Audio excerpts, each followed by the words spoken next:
দেশি উপকরণ দিয়ে সুস্বাদু Mexican rice. Hello everyone, welcome back to আসফিস kitchen. আজকে আপনাদের সঙ্গে শেয়ার করব কিভাবে স্প্যানিশ বা মেক্সিকান রাইস খুব সহজে ঘরোয়া উপকরণ দিয়ে তৈরি করা যায় খুব সহজে। আর এই রেসিপি এতটাই সুস্বাদু। প্রথমে আমি একটি প্যান চড়িয়ে নিলাম। আপনারা যে কোনো নর্মাল প্যান বা রাইস কুকারেও এই রেসিপিটি তৈরি করে নিতে পারেন। আমি রাইস কুকারে নিয়ে নিচ্ছি। এখানে প্রথমে 2 থেকে 3 টেবিল চামচ পরিমাণ তেল ব্যবহার করছি।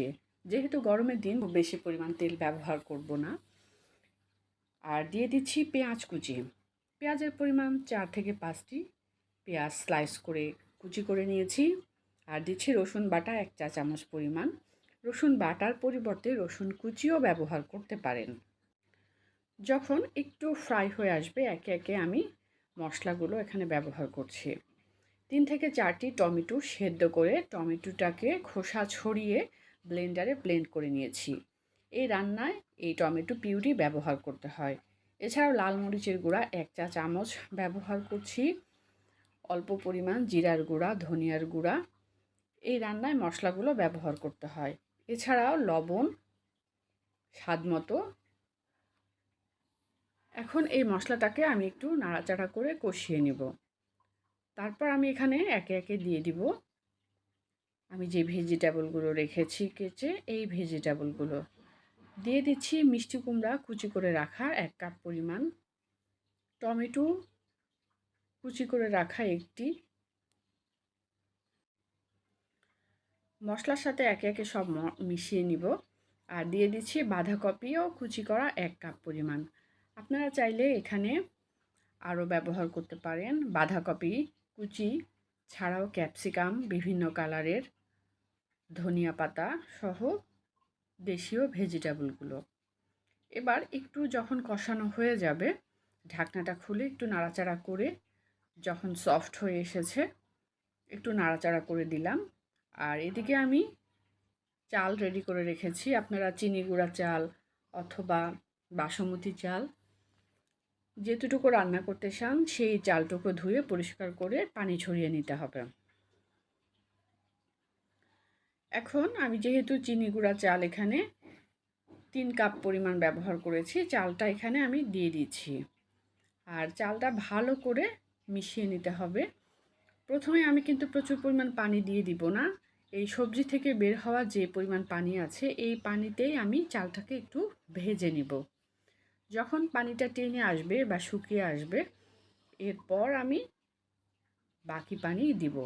এদিকে আমি পানি গরম করেই রেখেছিলাম। এই পোলাওতে যেহেতু গরম পানি দিলে বেশি টেস্ট হয়, এই গরম পানিটা আমি এখানে ব্যবহার করব। আমি যেহেতু 3 কাপ নিয়েছি তার ডাবল 6 কাপ পরিমাণ গরম পানি আমি এখানে দিয়ে দেব। এই যে দেখুন কিছুক্ষণের মধ্যেই চালটা যেহেতু টেনে এসেছে এবং মশলাটা ভিতরে ঢুকে গেছে, আমি একটু নাড়াচাড়া করে নিচ্ছি। নাড়াচাড়া করে নিলে চালের মধ্যে চালটা একটু ভাজা ভাজা হয়ে যাবে আর মশলাটা ভেতরে ঢুকে যাবে। এখন আমি যে গরম পানিটা রেখেছি এই গরম পানিটা এখানে দিয়ে দিব।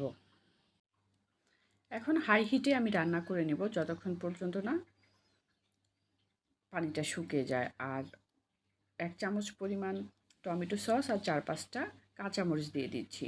যখন পানিটা শুকিয়ে গেছে একটু নাড়াচাড়া করে নিব। আর ফ্লেভারের জন্য উপরে ছড়িয়ে দিব 1 চামচ পরিমাণ ঘি। ঘি অনেক সময় প্রথমেও অনেকে দিয়ে থাকেন, আমরা লাস্টের দিকে দিলে ফ্লেভারটা ভালো পাবো। আর কিশমিশ বা পর্যাপ্ত পরিমাণ কাজু বাদাম বা পেস্তা বাদাম থাকলে সেটাও আমরা উপরে ছড়িয়ে দিতে পারি।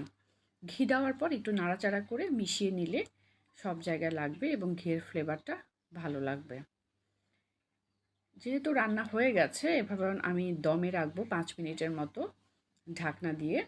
দমে রাখার পর যেহেতু রান্না পারফেক্টভাবে রেডি হয়ে গেছে পছন্দ মতো একটি ডিশে সার্ভ করে নিব। এখানে আমি কোনো রকম বেরেস্তা দিয়ে ডেকোরেশন করিনি। আমি এখানে টমেটো দিয়ে যেহেতু রান্না করেছি টমেটো এবং কাঁচামরিচ দিয়ে ডেকোরেশন করে নিয়েছি।